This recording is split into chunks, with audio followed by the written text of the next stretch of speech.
ఇవ్వకపోతే అమ్మాయి చేతిలో ఆ డస్ట్బిన్ లో ఉన్న చెత్త టోటల్ మీ ఇంటికి వస్తారు. ఎవరు కానీ ఇక్కడ వేస్తారు అంతే.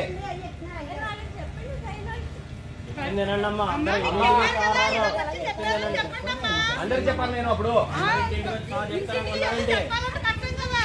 సెపరేట్ చేయండి, వర్కర్కి ఇవ్వండి, అన్ని ఇంటింటికి తిరిగి సార్ చెప్పాలేంటి అందరికీ చెప్పమ్మా. ఇవ్వండి ఇవ్వండి ఇవ్వండి గిఫ్ట్ ఇవ్వండి. అయ్యో చెయ్యి చెయ్యి చెయ్యి చెయ్యి మంచిది అలా అలాగే చేయాలి. అలాగే అవుతుంది అలా కాదు జల్దీ ఇలాగే చేయాలి. ఎంత చేయాలి మనం ఈ వల్ల అక్కడ చెప్తా అవుతుంది, ఇలా చెప్తా అవుతుంది. ఏం చేయాలి ఇంకా ఇదే పని ఉంది.